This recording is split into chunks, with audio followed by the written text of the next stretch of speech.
Hi, welcome to the video. Today I want to talk about why I want to start a YouTube channel.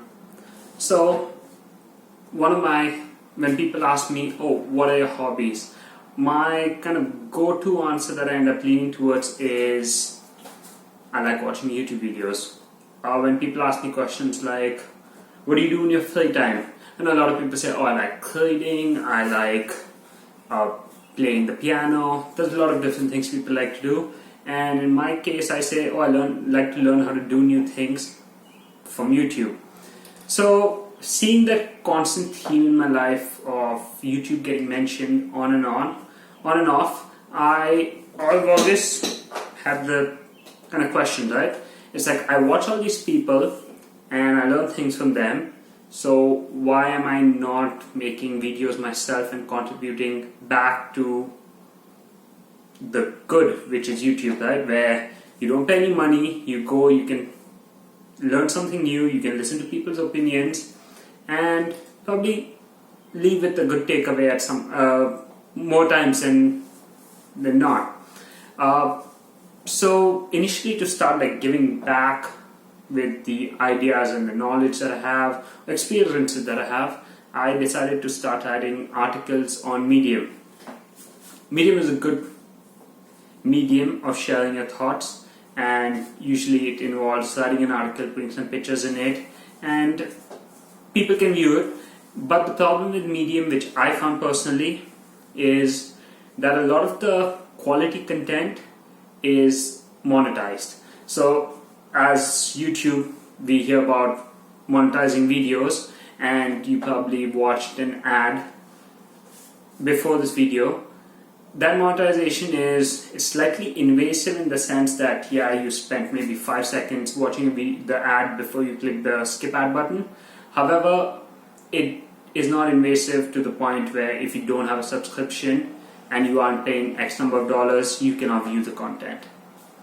So again, that kind of brought me back to this whole, if I watch a lot of YouTube, I like watching YouTube, I'm learning things from YouTube, I want to share my ideas with people, why am I not making YouTube video? So after many years of pondering and thinking about it, and a lot of times when I'm like, oh, I could have started, like I hear when people started in 2017, another famous YouTuber, I watched his video 46 minutes long where he talked about his entire journey from like starting his YouTube videos and how he made X number of videos and barely had any subscribers, was now monetizing his channel, and now he made more than $1 million in 2020.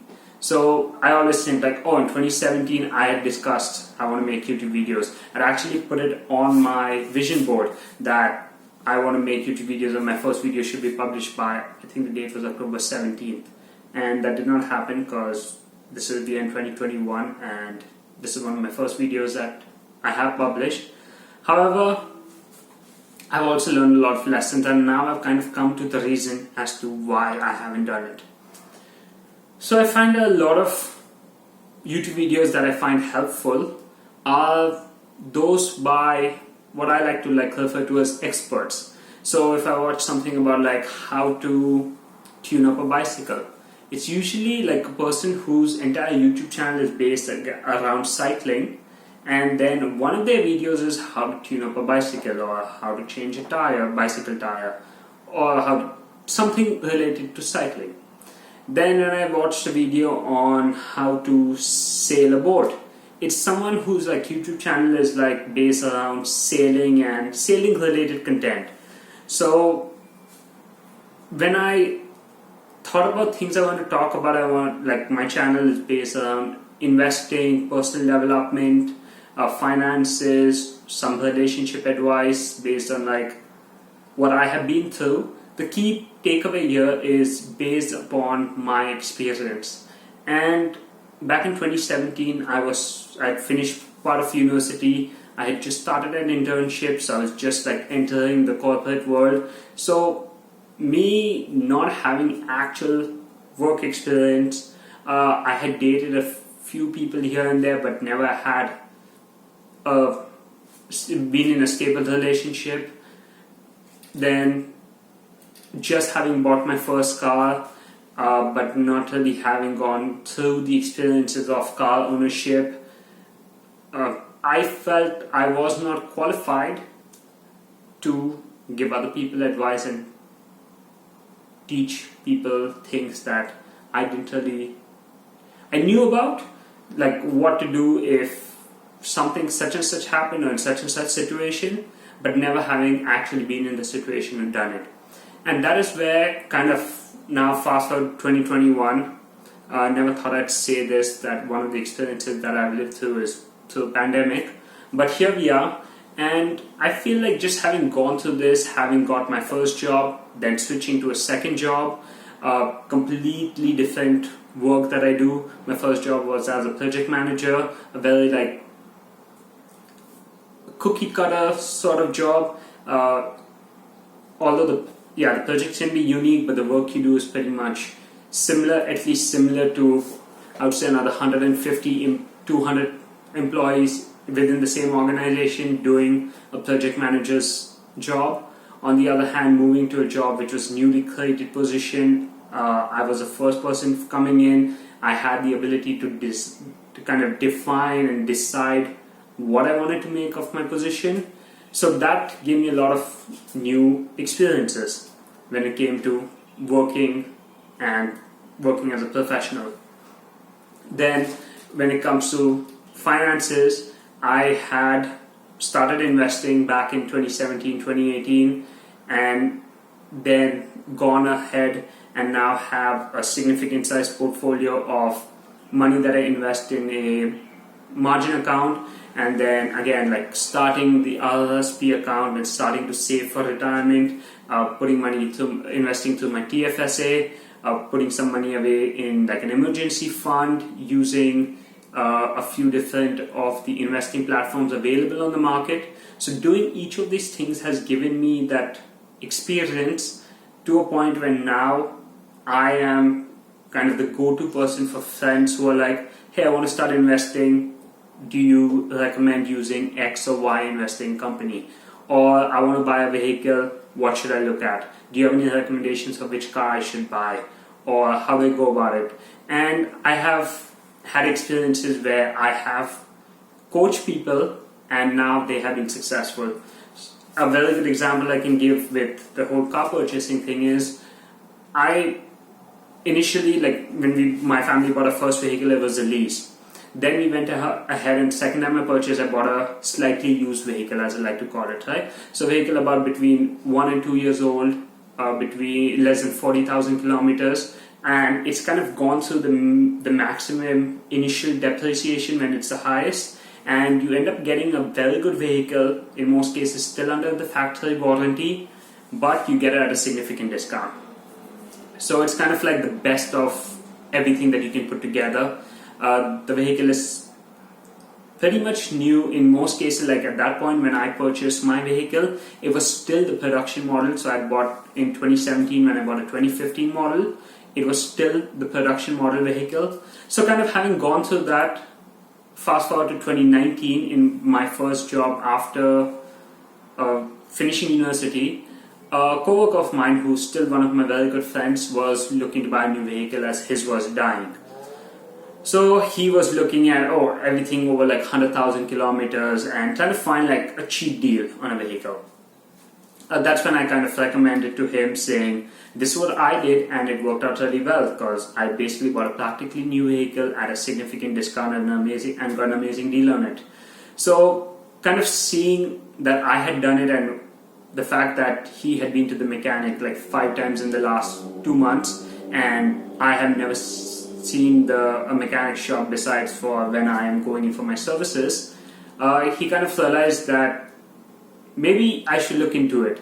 And that's what he did. He ended up buying, similar to mine, a 2-year-old vehicle, 25,000 kilometers, similar to what I had purchased, and at a similar discount. And now he is really enjoying the vehicle, and for the past 2 years now has not had any issues with it, and is really enjoying. Like he goes on a lot of road trips. Now he's gone to cycling, so he like uses his SUV to go all over the place to go cycling.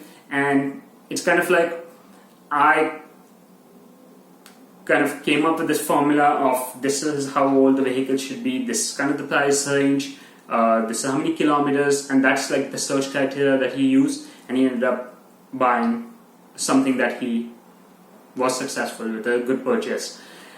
On the other hand, then when it comes to finances, so I've had a few friends of mine who, very smart people, some of them in medical school, going to become doctors, but didn't start thinking about money early, and that's fine because everyone's got different priorities. Mine were thinking about money and how do I make money, and then how do I invest my money and make more money off of it. So it's like kind of having learned that, they were like, have always posed, the very first question is, what should I invest in? And then I usually never recommend what they should invest in or what I think they should invest in. I just tell them this is what I am invested in and why. Another question is, what trading platform do you use? Right? So I have some videos on that. Why I use them, what is the benefits, why specifically the question they asked me is XYZ platform. So like in the US, Robinhood is free. In Canada, very simple. You don't pay any money for trading, no fees. However, there's few caveats to it, and that is why I recommend that if you're actually serious about it and you're going to put even a few $1,000s, which is a significant amount of money, go with the paid trading platform, because for quite a small sum of money, the services that you get out of it makes up for that difference between the saving on the fees and actually paying those fees. It's well worth the money. Then when it comes to relationships, I have tried online dating on very many multiple platforms and quite unsuccessfully. I met few people, but it just turned out that the reason I ended up going out on dates with them is because they were willing to go out on dates with me. Like, now looking back, that sounds ridiculous, and it was honestly a waste of time, money, energy, and not only my time but their time also. But I learned a lot of lessons from it, and that kind of, all those negative experiences culminated to a point when I ended up meeting my now girlfriend also through online dating. And during the pandemic, I was very well armed, probably not the best choice of word, but I knew what to look for, and this was pertaining to me particularly. There's no checklist or so that I could say, oh, this is my ultimate checklist, and if the potential guy or girl does not meet A, B, C, D criteria, you should kick them to the curb. There's no one size fits all, but for me, I kind of learned what I was looking for. So some of them were person who's kind, person who's kind of motivated in life, like when they speak, they always speak from an optimistic perspective, because words do have a huge impact and you feed off each other's energy. People who are like, with me, I'm not the best with organization, so I feel having the influence in my life, be someone who's well organized, and she is very well organized. Like, that's through her I got introduced to Notion, which then she helped me set up to plan videos and my YouTube channel, and now it's like the biggest and number one tool that I use to produce these videos, which hopefully are bringing value to the viewer. Then things like just family. A lot of people I knew were great people, and for whatever reasons, but they just were at a rift with their family, and that didn't sit well with me. There was this one girl who I dated for a little bit, and she wanted to keep that relationship secret from her family. On the other hand, like, I want to have a good relationship with my significant other's family, because at the end of the day, if things have to go to the point where we do get married, I want to have that.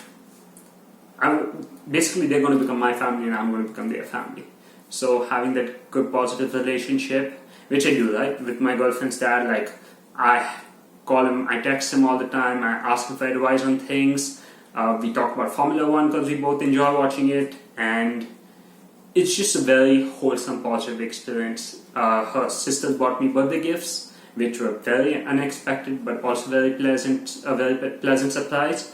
So it's like, having gone through these experiences in the time frame between 2017 and 2021, which is now, and I know there'll be a lot of other experiences to add to it, that in itself has kind of given me the foundation and the confidence to sit in front of the camera, as I'm doing right now, talking about my ideas, my experiences, my thoughts, my recommendations, and being confident that you as a viewer, the few minutes that you spend watching my video has been useful. And I remember before I started this YouTube channel, I used to listen to a lot of audiobooks, especially while driving to work. My work used to be like about an hour away, so I should listen to it. And then there was this one recording which I have reposted, and it's not monetized, so you can watch it how many times you want without pesky ads. And it was a speech, and in the speech it talks about like success and how few people and get successful and what are goals, and it kind of covers a lot of fundamentals about life. But one very key thing it says is, a lot of people look at the fireplace and say, give me heat, then I will give you fuel, which is kind of like, it sounds ridiculous, but that's like what a lot of us are doing. It's like, I will go to work and have a job because I get paid every 2 weeks. And that's kind of held me back from doing this YouTube thing, because Medium, I tried it and made $0 out of it, and I got discouraged, right? Because for the first month I wrote an article every week. Then the next month I wrote 2. Then I haven't written any. And that is, the reason is, one, I did realize with the whole monetization that if I'm monetizing the content on Medium, a smaller audience will be viewing it, which is kind of like not what I want. I don't want people to have to pay to view my content, versus here, sure, I am getting paid, or I hope to get paid one day through YouTube's AdSense program. But for right now, your investment into it has been nothing besides your time. And that is why it's like, my goal right here is, and the reason I'm doing this, knowing that I'm not getting paid for this, is because I know that if I am successful at providing value, I will get compensated for it. So that kind of sums up and wraps up my reasoning behind why I wanted to start a YouTube channel, why I have started a YouTube channel, why I didn't start it before, even though I've talked about it for so long. And now that it's a go, my hope is that I can sustain it for a long time. I can be persistent at it, and it leads to something that I do for the long term, and it brings me long-term success. And in return, I am providing value to my viewers. Thank you.